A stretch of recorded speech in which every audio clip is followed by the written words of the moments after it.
Ooh, I can't go that high pitch right now. I'm gonna start off with a little bit of an apology. My voice is a little hoarse.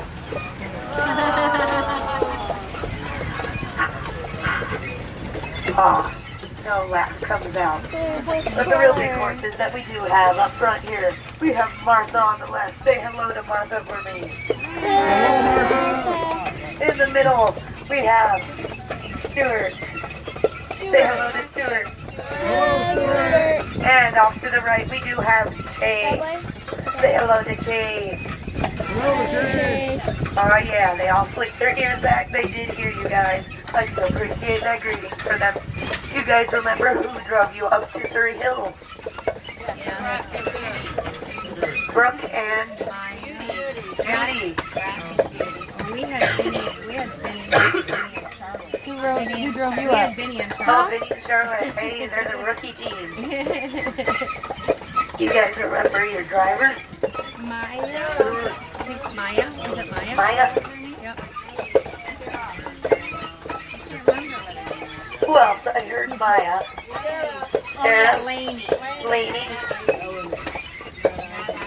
Elliot. Melanie. No, Elliot's the 3-horse driver.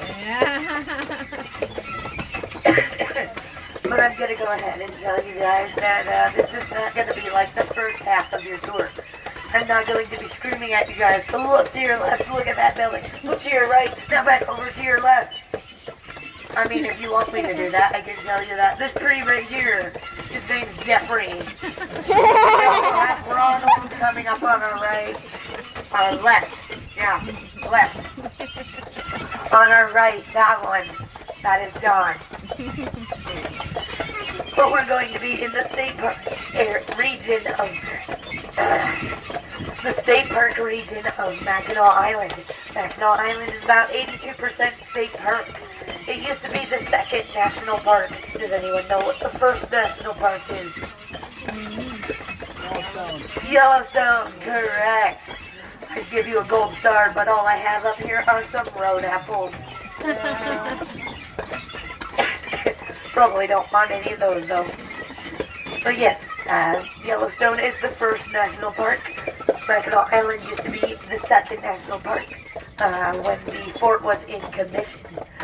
But when the fort was decommissioned, it got turned over to the state of Michigan and became our first state park.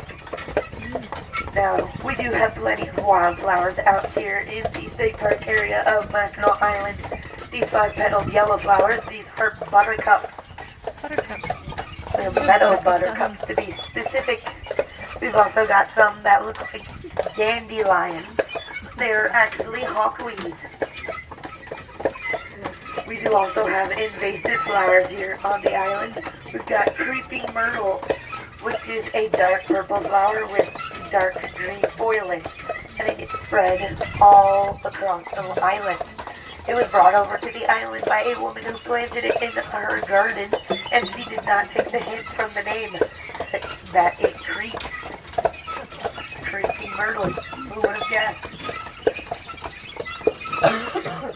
We do also have lily of the valley that is invasive here on the island, and it was planted in the cemetery, and it grew out into the woods.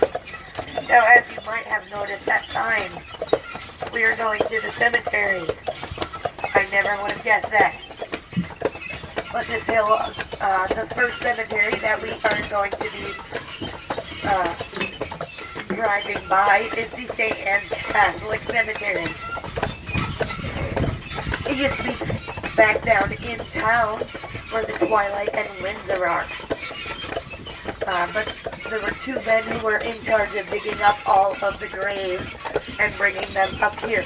Because when tourism became popular here on Mackinac Island, they did not want the first thing for you guys to see when you get off the boat to be a cemetery. It would have been very depressing. So there were 2 men who were in charge of digging up all of the graves. Now when they dug up the graves, they put the caskets in one wagon and the headstones in another wagon. But don't worry, not yet.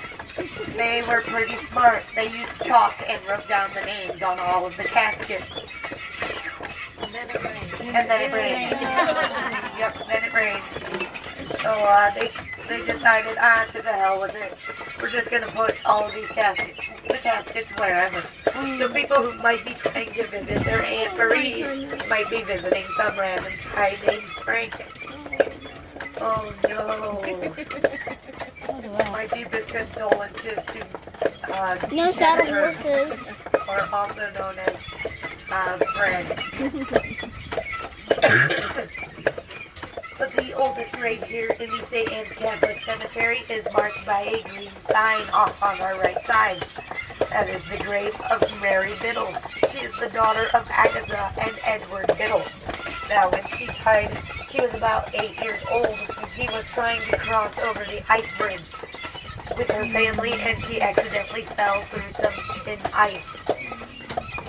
Her family managed to rescue her from the frigid waters, but she did succumb to the illness of pneumonia about a week later. Her father was so distraught about losing his daughter that way that he started the tradition of marking where the ice bridge is formed. So he built a wooden railing all the way from Mackinac Island over to St. Ignace. Now, though, we use discarded Christmas trees in the middle of January.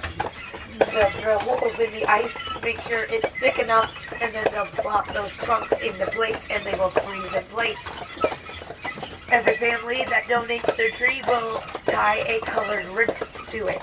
So that way, when they are using snowmobiles to get across, they'll be able to tell which tree is theirs. For the last 2 years, though, we have not had an ice bridge form as it has not been cold enough for one. Global warming is quite an issue. Not even sure if we're ever going to have an ice bridge happen again.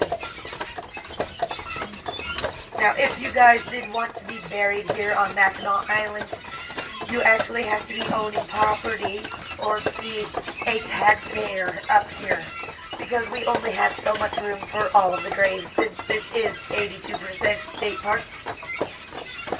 Now, this tree that we are passing by right now, this is called the Rookies tree. This is where all of the rookies who don't know what they're doing will actually scrape the carrot up and stick. Good thing I'm not a rookie. Now,